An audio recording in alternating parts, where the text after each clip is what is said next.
Bonjour, je crois qu'on est en ligne. Bonjour à tous. Bonjour, est-ce que vous nous entendez?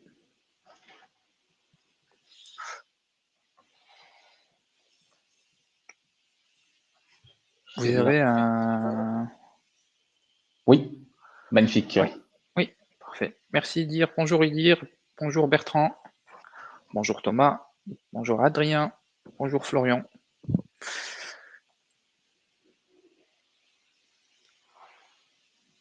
Je pense qu'on va pouvoir commencer, je pense. On va attendre 2 minutes, question de Encore. récupérer tout le monde et on Allez. lance.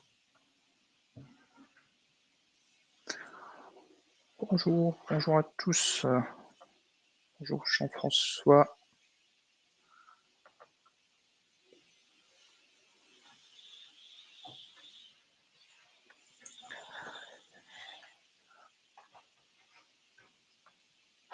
Donc, bonjour à tous.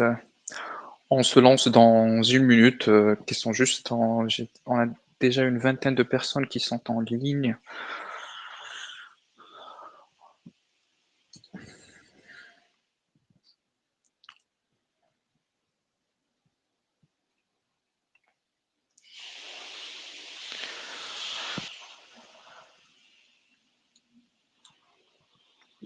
Bonjour, bonjour à tous. Eh ben, on lance.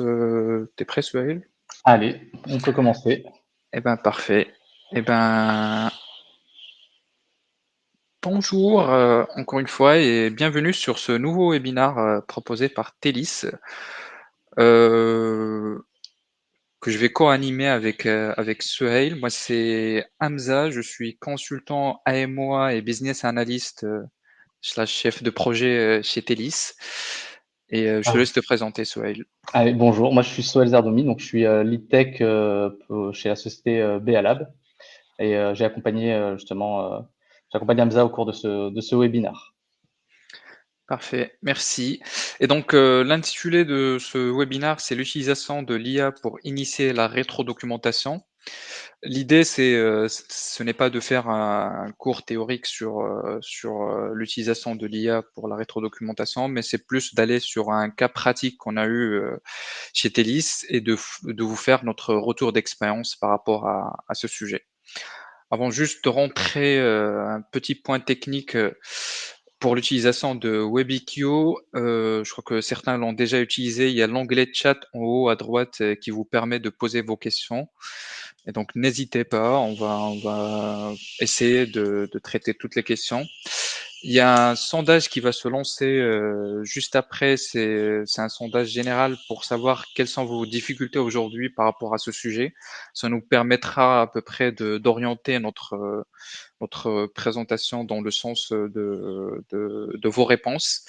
Et après, il y a un onglet documents qui permet de mettre des documents et qui permettra aussi de vous partager à la fin de ce webinaire le support de notre présentation.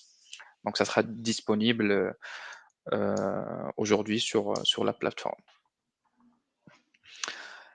Et donc, petit passage rapide sur la présentation de Télis. C'est une entreprise qui existe depuis 1997, ce qui fait beaucoup d'expérience, d'où le fait que ça nous a inspiré pour vous faire ce retour d'expérience sur ce sujet spécifiquement. Et donc, on est un cabinet de conseil spécialisé en AMOA et business analysis. On intervient sur différents sujets sur un périmètre de système d'information plus ou moins complexe, ça dépendra du contexte, et sur des secteurs très divers. C'est-à-dire on peut aller sur des banques comme sur des établissements publics ou autres. Et l'objectif, c'est vraiment d'accompagner les entreprises dans le cadrage et dans l'exécution de transformation, évolution ou maintenance ou toute autre activité euh, dans le domaine des systèmes d'information. Là, on arrive sur notre sujet. Le sondage qu'on propose, c'est juste de savoir à peu près quels sont les défis que vous rencontrez sur la rétrodocumentation. La question, c'est quel est le principal défi J'essaie de reprendre mon sondage aussi en même temps. C'est quel est le principal défi que vous rencontrez dans la rétrodocumentation? Là, j'ai ouvert le sondage normalement. Vous me confirmez que vous avez bien reçu. Normalement, on vous propose 4 réponses. Il y a le syndrome de la page blanche, j'ouvre la parenthèse, on va revenir sur les 4 réponses, dans notre présentation, donc ne vous inquiétez pas. On a presque une réponse à tout. Et donc, le syndrome de la page blanche, quand on ne sait pas d'où commencer, en fait, il y a le manque de moyens. On n'a pas les moyens, assez de moyens pour affronter ce chantier. Il y a des difficultés à structurer les informations recueillies. C'est-à-dire, une fois qu'on a fait la rétrodocumentation, comment est-ce qu'on va la présenter, justement? Et il y a le manque d'outils adaptés. Des fois, on est sur des contextes où on n'a presque pas d'outils ou des outils qui ne sont pas adaptés aux besoins spécifiques de notre entreprise. Et donc là, on voit bien qu'il y a un manque de moyens qui est en tête avec 40%. Encore quelques secondes, j'ai encore une minute pour le sondage. N'hésitez pas à répondre dans l'onglet sondage qui est en haut à droite. On est à... Il y a une question. Moyen, Laetitia. Moyen, bien s'ouvre le temps. Ouais, on va revenir sur ce sujet en détail. Et comment est-ce qu'un projet de rétrodocumentation peut facilement devenir très coûteux en termes de temps qu'on passe sur le sujet. Tout Donc est une question de budget. ouais. On voit bien que le manque de moyens est en tête avec 40%. Il est suivi de la difficulté à structurer les informations et le manque d'outils avec 23% pour les deux. Et en dernière position, le syndrome de la page blanche. Pas Ah, il tous y en a même Eric, temps. Eric qui nous dit les mises à jour régulières. Donc, effectivement, dès qu'il y a une nouvelle fonctionnalité, ben, là, faut la retro-documenter, la rajouter dans la doc, etc. Donc oui, c'est aussi un problème de temps. Parfait. Eh ben, merci beaucoup pour votre participation. On va continuer sur notre introduction et on va juste contextualiser un peu en quoi la rétrodocumentation est un enjeu clé.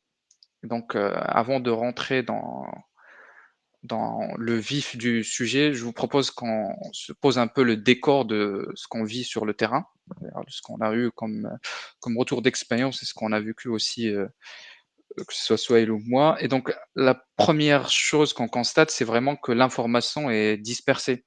Elle est dispersée dans les têtes, c'est-à-dire les anciens qui ont la connaissance de toutes les tables de notre SI, de tous les logiciels utilisés. Il y a entre le côté métier et le côté IT, où le premier va dire que c'est pas à nous de savoir comment fonctionne le logiciel, ce qui peut se comprendre, et l'IT qui est plus axé sur la technique, et donc elle va dire que c'est pas à nous de connaître l'application, puisque c'est le métier qu'il utilise. Et le résultat, c'est que personne n'a la vision complète de comment fonctionne le système d'information et à quoi sert chaque composante de ce système. La deuxième difficulté qu'on remarque, c'est que les projets sont souvent en mode agile et donc avec une logique de user story très focalisée, très locale, très spécifique par rapport au ticket qui est en train d'être traité. Mais personne ne connaît l'histoire globale, la vision macro de ce qui est en train de se faire. Et donc, on peut comprendre l'état actuel du système uniquement quand on peut refaire le puzzle de tout ce qui est raconté dans les différents tickets. Ce qui arrive à la conséquence principale que c'est un vrai travail d'archéologie, hein. D'où le temps qu'on revient à ce que nous a dit tout à l'heure Laetitia, c'est que le temps utilisé pour reconstruire le puzzle, c'est là où on doit fouiller dans les couches de l'information pour comprendre un peu le flux qui se passe et les dépendances qui existent entre les différents logiciels ou entre les différentes applications. Et donc, pour vous donner un exemple, sur ce sujet, on est en train chez Telis, de travailler sur un projet de rétrodocumentation où on est sur un délai de 2 mois pour reconstruire la situation actuelle avant de proposer une future évolution. Et 2 mois, on est en discussion avec le métier, on est déjà en train de recevoir les premiers retours qui disent que c'est pas suffisant. Donc par rapport à après c'est un contexte d'une grande entreprise et il y a plusieurs intervenants, mais 2 mois déjà d'investissement sur un tel projet, ça peut paraître facilement, chronophage et insupportable côté financier. Et donc et enfin, il y a aussi la gestion des adhérences, c'est-à-dire les interfaces entre les systèmes et les impacts, applicatifs.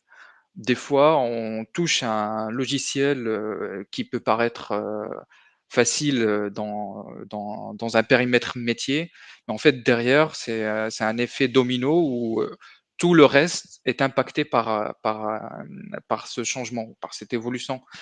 Et donc là, la vision globale, dont je parlais tout à l'heure est vraiment importante et voire inéluctable des fois quand le système d'information est branché et complexe. Donc voilà un peu le contexte et les défis qu'on identifie aujourd'hui, du côté de l'AMOA et je laisserai, Souhail présenter, l'intervention qu'il a eue sur un projet, sur un exemple de projet concret, chez l'un de nos clients. Exact. Bah, merci Hamza pour cette introduction et cette présentation. Donc, je suis Soel. Donc, j'ai développé une partie de la solution que je vais vous présenter maintenant. Donc, on avait un contexte assez serré puisque on avait à peine 2 semaines pour produire un résultat utilisable et exploitable. Donc, notre projet s'est déroulé en 4 grandes étapes. Donc, qui vont apparaître, voilà, qui sont apparues. Donc, dans un premier temps, on a développé un outil pour scraper entièrement l'application cible, le RP cible. Je reviendrai plus tard sur des aspects encore plus techniques et pourquoi on a fait ces choix-là. Donc déjà, on récupère les écrans. Ensuite, dans un deuxième temps, on nettoie les écrans qui ont été récupérés. Donc nettoyer la partie HTML, puisqu'on récupère exclusivement du HTML.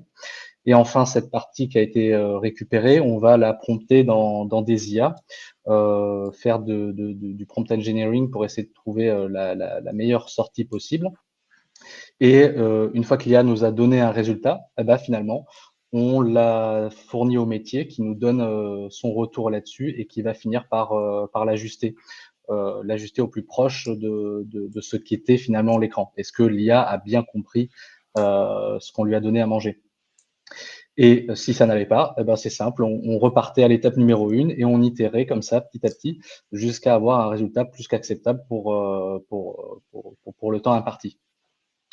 Donc pour la situation de l'application, donc on a récupéré un peu plus de 700 écrans et on a réussi à documenter tout ça en 2 heures. C'est-à-dire la moulinette mettait 2 heures pour documenter absolument tous ces écrans. Donc c'est pas rien en termes de temps. Donc cette documentation, elle est pas forcément exhaustive, mais c'est déjà une première étape où le métier va pouvoir commencer à faire quelque chose. Donc typiquement, ici on a un exemple pour un écran qui a pu être récupéré. Ah ben, l'IA nous donne les différents objectifs de l'écran, puis une description de chacun des éléments disponibles sur l'écran, et enfin une petite note des instructions et des actions qui sont possibles d'être effectuées sur l'écran. Donc pour les aspects un peu plus techniques, je vais demander à Hamza d'aller à la diaporama suivante. Voilà, merci. Donc, si on revient sur les 4 étapes, donc je vais vous en présenter 3. Donc, pourquoi ces choix ont été faits? Donc, typiquement, l'étape numéro 1 qui consiste à récupérer le code HTML.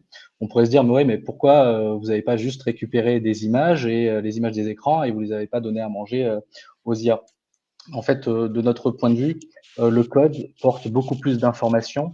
Le code de la page web porte plus d'informations qu'une simple image. Il y a des aspects techniques et des actions qui sont pas forcément visibles à l'écran. Et c'est aussi utile pour la deuxième étape. Finalement, lorsqu'on va la donner à l'IA, on ne peut pas juste donner une image et espérer un résultat, une compréhension fine de l'écran. Il faut une étape en amont. Et l'étape, c'est, faut savoir que j'imagine que tout le monde ici a déjà utilisé des IA et des LLM. Vous avez déjà, j'imagine, donné un énorme document à un LLM, posé une simple question assez triviale et facilement trouvable dans le document, et pour autant, l'IA a pu se tromper ou ne pas trouver carrément l'information alors qu'elle est bien présente. En fait, si vous lui donnez uniquement le paragraphe concerné par votre question, là, il y a beaucoup plus de chances qu'elle y réponde. En fait, plus vous donnez de contexte à une IA, plus il y a un risque qu'elle se trompe. C'est pour ça qu'on a dû faire une étape de nettoyage et nettoyer les pages HTML pour pas non plus donner tout et n'importe quoi, au risque qu'elle se trompe. Donc c'est un problème qui est assez connu des IA, c'est la dégradation de contexte. Plus le contexte est gros, plus une erreur peut apparaître.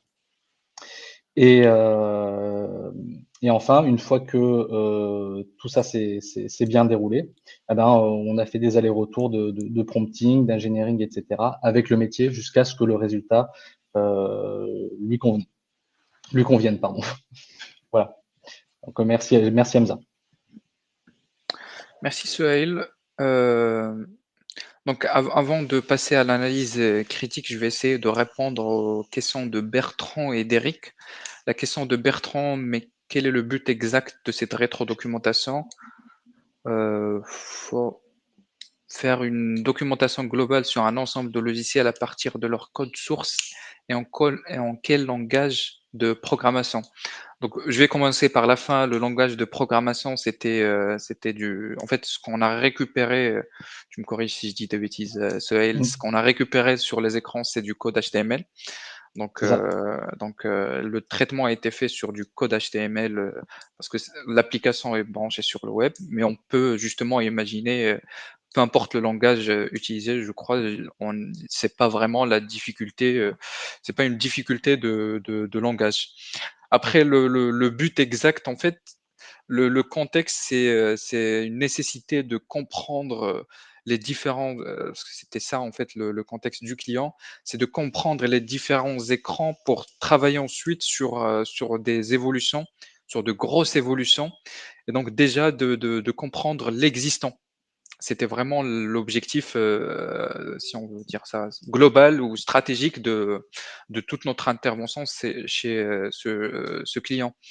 Et donc, c'est pas nécessairement de faire une documentation globale de tout. Ça, c'était le travail de l'AMOA ou avec le métier. Mais là où est intervenu Suhail côté IA, c'est vraiment de documenter chacun des écrans. Et ça permettait derrière quand on voyait des mots-clés qui se répétaient sur plusieurs écrans, de retracer le flux de données qui existait.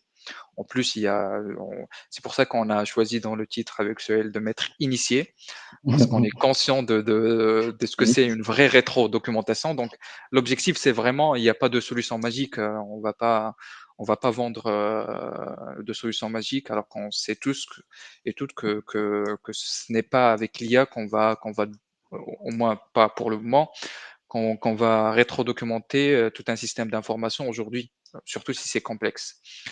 Et donc voilà, le but, c'est vraiment d'avoir, c'était un objectif spécifique, c'était d'avoir une rétrodocumentation des écrans qui sont utilisés dans l'ERP.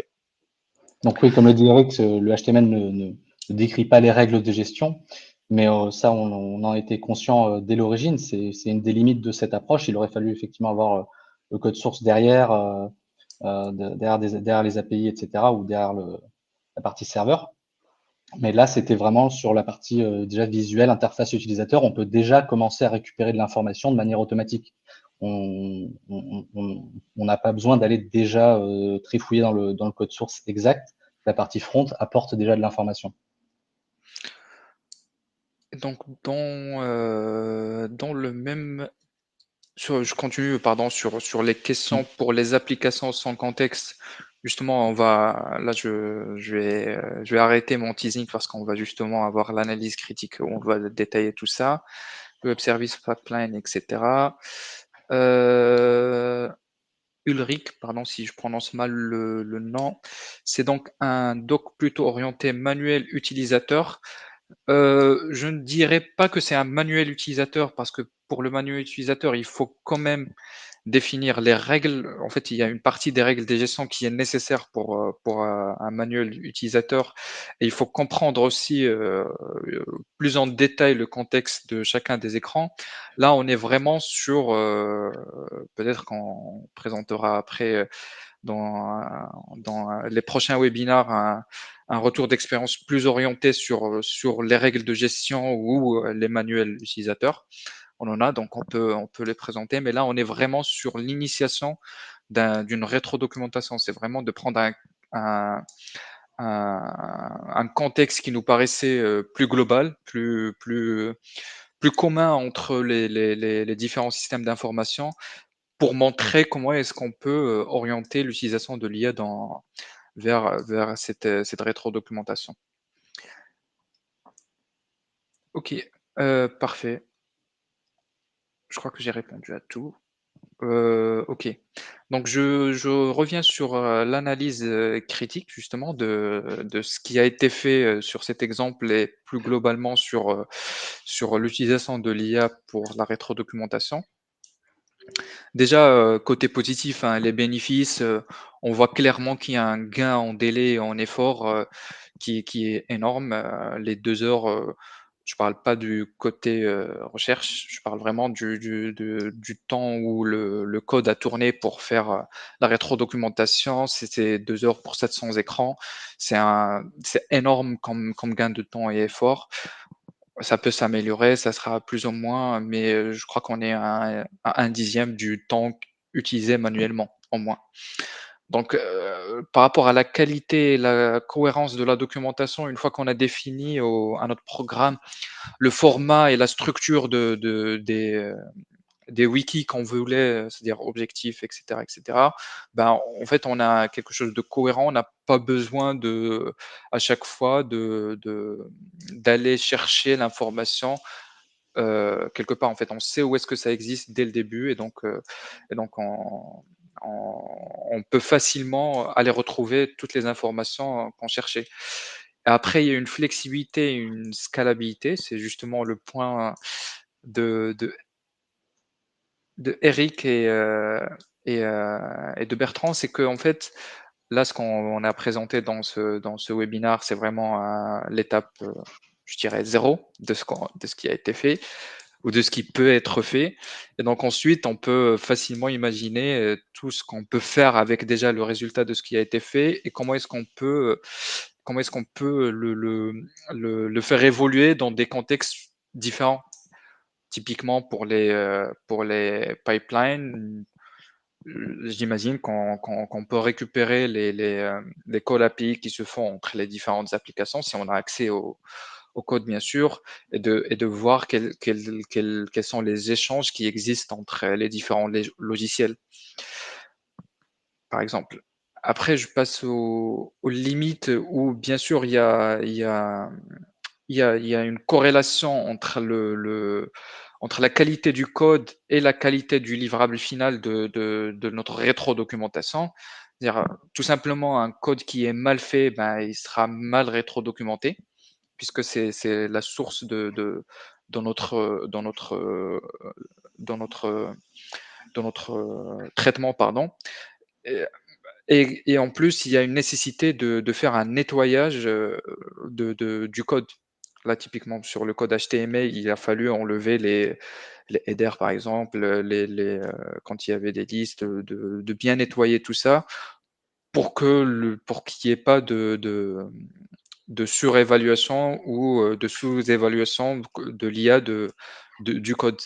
Et après, il y a bien sûr l'aspect technique et sécurité où il faut utiliser de l'IA qui est sécurisée. Pour ne pas les citer, si on utilise de l'IA américaine, ben, on n'est pas sûr de comment est-ce que ça peut être utilisé derrière. Et après, il y a l'aspect technique, la nécessité d'être accompagné par du développement pour l'utilisation de l'IA. Après, ça dépend du niveau technique de chacun, mais il y a quand même de l'entraînement du code, il y a, il y a, il y a, il y a un aspect technique assez avancé pour ce type de traitement. Avant de repasser la parole à Suhail pour le dernier slide concernant des points d'attention, je réponds juste aux questions. Quel est le livrable résultant d'Eric? La route est encore longue. Ok. Le livrable, en fait, c'était un site c'était du web où on retrouvait justement l'ensemble des écrans qui étaient rétro-documentés et les utilisateurs finaux, en fait, le métier, ils pouvaient aller récupérer pour chacun des écrans le, le, le wiki et comprendre à quoi servait chacun des écrans. Ça, c'était le livrable de cet exemple. Je passe la parole à Suhail pour les points d'attention. Merci Hamza. Donc effectivement, tout ça a été possible pour diverses raisons. Déjà, on a pu faire tourner ce programme sur nos propres machines avec nos propres GPU. Donc certes, c'est un budget, mais c'est pas un budget inatteignable. Hein.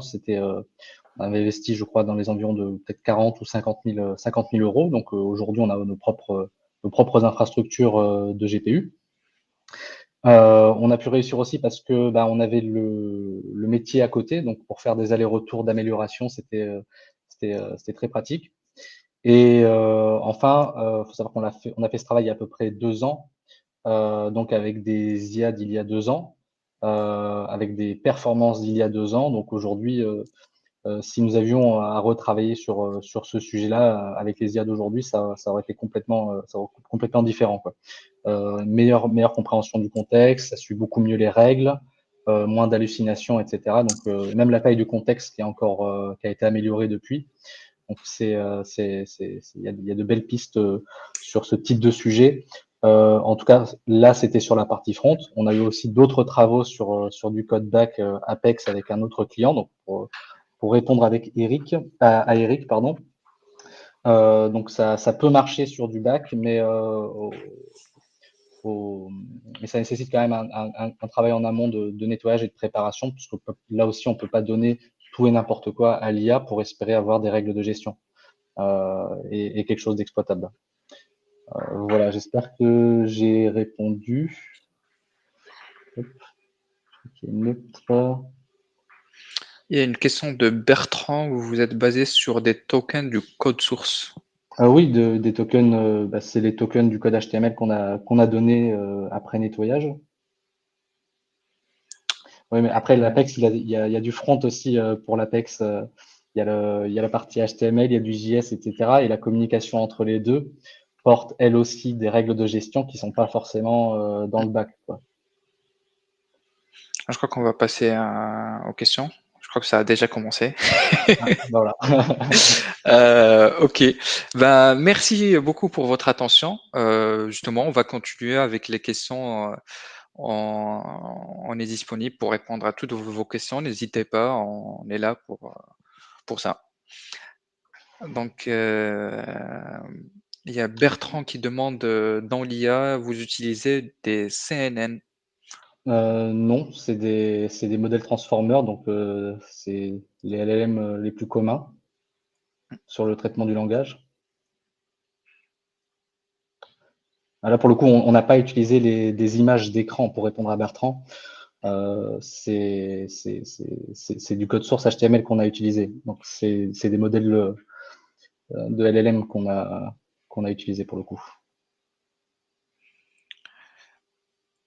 Si demain vous souhaitez exécuter à nouveau cet outil sur une application similaire en termes de qualité et volume, sur combien de temps faut-il tabler en incluant les étapes de scrapping et nettoyage?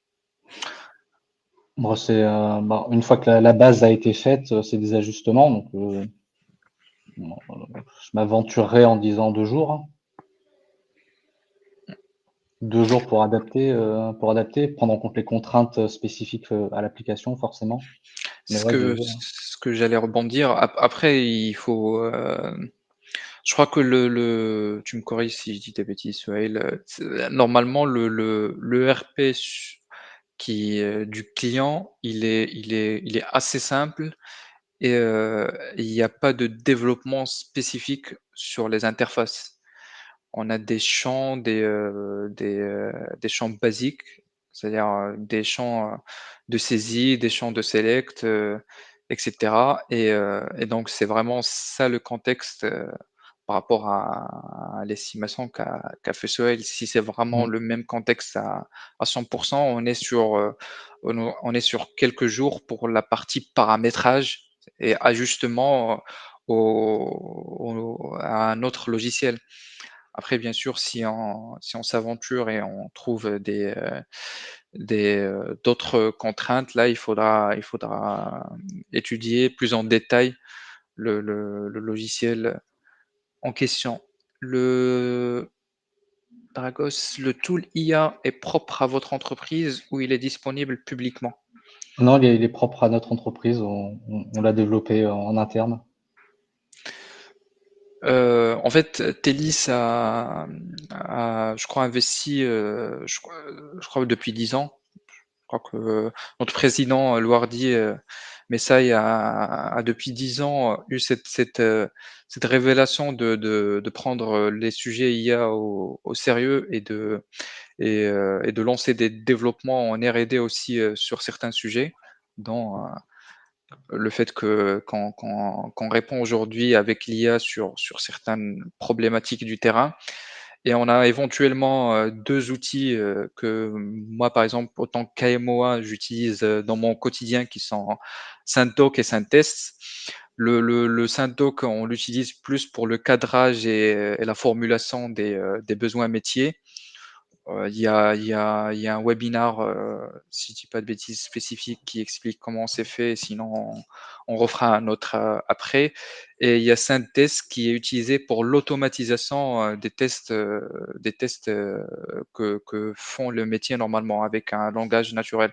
C'est-à-dire qu'on donne un texte en français à SyntTest et il génère derrière les tests à exécuter. Et il y a aussi une partie automatisation de l'exécution des tests, c'est-à-dire qu'on peut faire tourner les tests même quand on n'est pas connecté. Et donc là, voilà, on a nos propres tools IA et, euh, et c'est génial parce que ça nous fait gagner du temps par rapport au contexte, c'est-à-dire qu'on sait déjà ce qu'on peut faire et ce qu'on ne peut pas faire. Et en plus, c'est sécurisé, c'est chez nous. C'est-à-dire qu'on se pose pas la question de, une fois qu'on a une fois qu'on a le go client pour utiliser l'IA, ben, on n'a pas besoin de se poser les questions par rapport à l'exposition des données en open source. Pouvez nous montrer un ou deux pages du wiki de la rétrodoc? On peut revenir sur le slide pour montrer à quoi ça correspond. Justement, ça fait partie du contrat de confiance qu'on a avec notre client. On peut pas vous montrer parce que ça a été anonymisé pour cette présentation. Mais on peut pas aller sur l'URL, même s'il est, on a l'accès, mais on peut pas en fait vous partager directement. On veut pas vous partager en fait l'écran avec l'URL dessus. Et donc là, c'est vraiment un des écrans qu'on a anonymisé. Et il y avait le nom de l'écran normalement en haut avec les trois paragraphes. Ce sont des liens qui permettent juste d'ajuster la page par rapport à ça, par rapport à la lecture. Et il y avait une capture de l'écran en question avec l'URL direct au logiciel. C'est-à-dire qu'en cliquant sur l'URL ici, on peut, si on est connecté au logiciel, à l'ERP, d'aller directement sur cette page et de vérifier, de tester ce qui est raconté dans le wiki.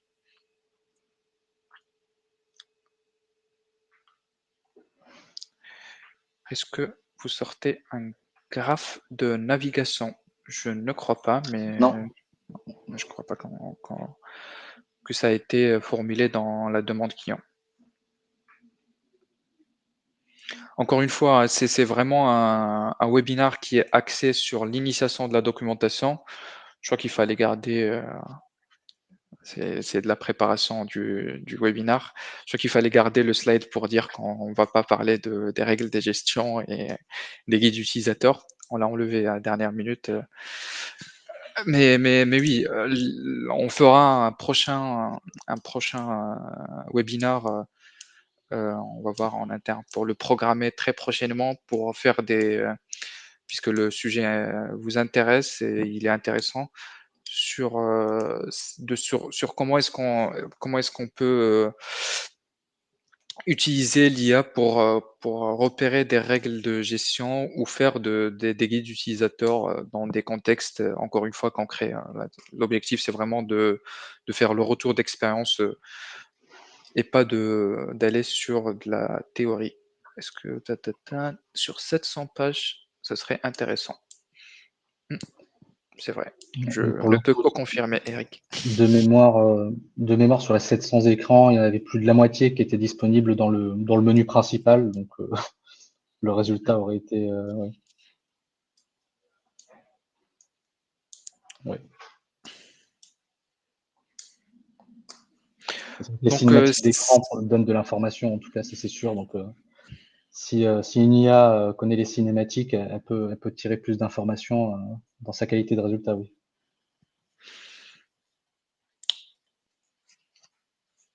du coup, si vous n'avez plus de questions, je finirai par vous remercier encore une fois pour, votre présence, par votre, intérêt et Merci à vous. heu et on vous donne, rendez-vous. Il y a un prochain webinar sur l'utilisation de Power BI, si je dis pas de bêtises, je vais sûrement dire des bêtises. C'est Suspense. sur l'utilisation de Power BI dans